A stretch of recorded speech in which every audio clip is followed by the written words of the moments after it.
Welcome back, nerds. Fino here with a guide for Ptolemy. He's a limited 5-star archer introduced in White Castle by day, Black Castle by night, the final Grail Front event. He's the second servant in FGO to have a noble phantasm that fundamentally changes depending on his ascension, after Archer Melusine. And we all know Melico left quite a splash. So can Ptolemy do for archers what Melusine did for lancers? Let's find out. Ptolemy has two skills that remain the same regardless of his form. Charisma of Salvation. That's a reference to his title Soter, by the way. This is a 3-turn party attack, heal per turn, and star regeneration effect. Then we have Thought Partition, King, a 3-turn party arts and buster buff, crit resistance as well.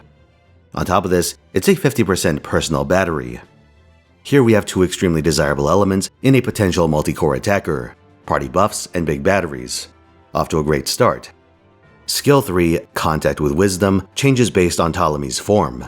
As young Ptolemy, this changes him into old Ptolemy, gives him 30% charge and 3 turns of NP damage. So if your plan is to arch loop with Ptolemy, you should actually start him in his young form and then immediately transform him to get these effects. As old Ptolemy, Contact with Wisdom transforms him into young Ptolemy, then gives 3 turns of NP gain. NP gain on a buster servant? How very old school. Also crit damage, star absorption, and a 20 star dump. These are effects hypothetically tailored to enhance each Ptolemy's playstyle. But to get the full picture, we're gonna need to see some noble phantasms. Young Ptolemy has Pharos Tis Alexandrius. My condolences to the Hellenes, by the way. Gonna butcher the shit out of your language. It's a single target buster attack that gives preemptive defense ignore and applies a defense down after the hit. It overcharges preemptive NP damage. The good news is that, out of the box, by which I mean NP 5 and no anti-buffs, young Ptolemy has the highest neutral NP damage of all archers, edging out Bob and She with all her upgrades. Between this and his ability to ignore defense buffs, Ptolemy can act as quite a fearsome cudgel in challenge quests and boss fights, where you can dedicate your entire team to supporting him. Combined with Contact with Wisdom, your crit follow-up is quite fierce. But here we also encounter the single biggest issue with young Ptolemy. A servant like this, you really want to run with Koyanskaya. What's Koyan Light's most notable effect? Cooldown reduction. Nice for Charisma Salvation and Thought Partition, which have 6 and 7 turn cooldowns respectively. And guess what? Contact with Wisdom is a 5-turn cooldown. So wow, you can reactivate it on turn 2, pretty much no matter what. Except wait, what happens if you do that? Oh, that's right. He turns into old Ptolemy. An art servant, who now has a shitload of buster buffs and nothing to do with them. Oops. But I did come up with one sorta insane way to use this once we get a Pend 5. If you start as young Ptolemy, you can pop Contact with Wisdom to transform into old Ptolemy and get the NP damage from that.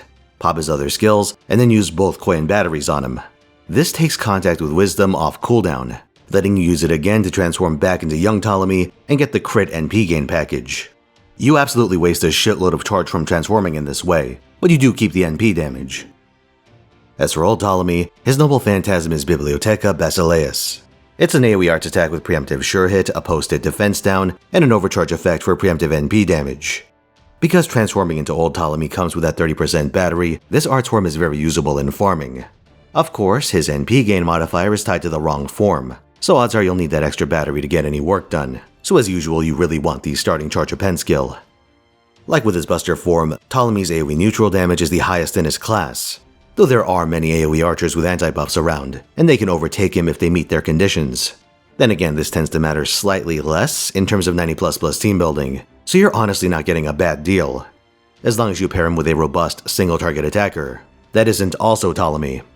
The fact that Skill 3 changes his form and changes his card type while also being reusable for that purpose is the big thing that differentiates him from Melusine, and it makes a world of difference in terms of how you use the guy.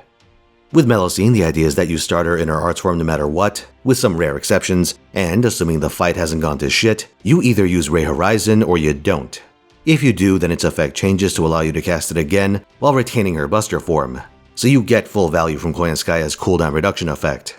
But with Ptolemy, you start in the opposite of the form you want, cast Skill 3 once, and then ignore it for the rest of the fight. 9 times out of 10, pushing it a second time will only make your life more difficult. So much of FGO revolves around stacking the correct card type buffs that, if you're an art servant with a bunch of buster buffs, you're not really doing much aside from fishing for the right normal cards. To even conceivably have a tactical swap between the two, you would need to use some combination of protection effects, taunt CEs, and predictable enemy noble phantasms to forcibly kill off your frontline supports while bringing in the other card type supports. with the timing lining up so that you can swap Ptolemy's form on that same turn. And this would have to be a fight where the enemy spawns change between AoE and single target, or vice versa. That's a lot of fucking conditions, and let me tell you, it's a legendary pain in the ass unless fight mechanics line up perfectly. I feel like if they wanted him to swap back and forth multiple times as a core mechanic, they should have made him a Quicken Buster servant and shortened the cooldown on skill 3 even more. Maybe move off some of the side effects to skills 1 and 2. There's much more synergy between those two card types than there is between Arts and Buster, in large part thanks to the existence of Summer Scotty, but also because you can generate a landslide of stars in a quick form and then cash them in with a Buster form. Ptolemy does have some interesting tools in his passives. Territory creation and independent action help the respective sides of his playstyle, but Sync Graph Data Preservation is interesting in that it provides 20% continuous purge resistance. While not something you rely on by itself, especially against predictable one-time purges, it sometimes lets you slip out of skill and on-hit purge effects. If you're in a fight that features either one of those, consider equipping him with the Silver Buddy Ring. This adds another 10% purge resistance for the turn you proc it. For more normal usage, consider crit damage command codes. If you have any that are relevant to the fight at hand, the special damage codes can help him out since he has none built into his kit. For craft essences, Black Rail is the obvious end goal, but if you lack it, you can give Ocean Flyer to old Ptolemy or cranking to young Ptolemy as a strong starting point. For allies, you have the usual suspects. Castoria and Jufu are the obvious picks for old Ptolemy, and even if you can field the double Castoria system, it's worth having Jufu in your back pocket for those fights where predictable purge effects come into play. In longer fights, you should also consider a backline Lady Avalon. You could frontline her for a pseudo-immortal team, but if you put her in the backline, you have the option of calling an audible and have old Ptolemy do a desperation swap into young Ptolemy, then get her huge crit buff. If you draw Ptolemy's Arts and Buster cards, for example, this can set him up to hard charge a single target NP. Not something you should count on doing, but if the fight's going poorly and you've lost your main art supports, it might give you enough juice to wrap things up. But if you fumble the hand or the fight's definitely going to turn into a grindfest, then you can just keep him as old Ptolemy and play for time instead. For Buster, the usual Koi and Oberon package should be your default, though I will warn you that unlike his other self, he can't run both Black Grail and 3-turn loop, even after the cooldown reduction append. The cooldown on Thought Partition is too long, and the battery isn't big enough. It has the same cooldown as Arquade's battery with half the magnitude. Fucked up, isn't it? If they were going to stick with the Arts Buster division, maybe they should have moved those buffs onto his transformation skill and kept his battery cooldown reasonable. Real shame. But if you want depth in this Buster form, Merlin works for much the same reason that Lady Avalon does. Just that if you plan to start with Buster as your game plan, he can further that while still allowing you to pivot to the pseudo-immortal team. Calamity Jane works for both forms, giving the Invuln Pierce effect that the two lack. She works especially well with young Ptolemy. Transforming into him dumps out 20 stars, which gets her halfway there before you even consider CEs and other skills. For multi-core purposes, I'd recommend pairing old Ptolemy with a single target servant that can deliver powerful damage through anti-buffs. Zerctoria, Draco, and Creamhild all fit this bill, being potent arts generalists that also happen to have useful anti-buffs because fuck balance. But by that same bill, old Ptolemy has a bit of an issue where the ultra generalist AoE arts attackers eat his lunch too, like Summer Ibuki and the future space Ereshkigal. Ptolemy is an archer, and at the end of the day, this naturally constrains his usability, because he's playing by the old rules. But Berserkers and extras can hit almost everything for consistent damage values, as long as you avoid the one class that screws them. Benefits of Berserker class advantage and higher neutral damage respectively. This makes them prime targets for heavy investment, both in terms of Grails and NP levels. On the Grail front, let me rephrase that. In terms of Grails especially, the Archer class's natural stat penalty does them absolutely no favors. You lose 5% of your base damage for effectively no reason. Flavor, I guess.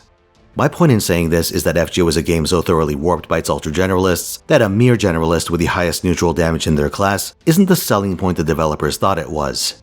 Certainly not in the Archer class. And the transformation gimmick is half-baked in that you have almost zero incentive to swap mid-fight. The fact that you can even do so is actually a hindrance to young Ptolemy, since he can't push the button despite it coming off cooldown. The fact of the matter is that we don't need an Archer Melusine. What the class really needs is an Archer Skahak, a single target servant with such powerful anti-buffs that you would feel compelled to take them into combat against the Saber instead of just bludgeoning them to death with Summer Castoria. If you're hell-bent on using the guy, then you'd better prepare to go deep. High NP level, over Grails, the works. Same rules as Lancer Melusine, though unlike Lancer Meluco, Ptolemy isn't on a competitive banner, and he comes out after you've been sucked dry. You also haven't had several years to build up a position before Arts Ultra Generalists took over the game. I'm not saying you can't make him the centerpiece of your account. He has a high baseline level of usability, but it's going to be very expensive to keep him competitive, and you're fighting an uphill battle at this point in time. Holy shit, did I go this whole video without mentioning UDK Barghest? Guess you'll have to watch that guide to find out what I think of the comparison between the two. You can't see it right now, but I'm winking at my monitor. Poorly. Say, did you miss any of the gacha disasters of the past weeks? Well, worry not. I upload my streams to a dedicated VOD channel where you can watch them with a UI that doesn't make you want to jump out a window. And let me tell you, there's some nasty gacha in there. The recent JB Summer roll stream. Horrid. Ruinous even. See for yourself. I put up highlights here and there on this channel, but like, the undiluted roll streams are, whew, there's something alright.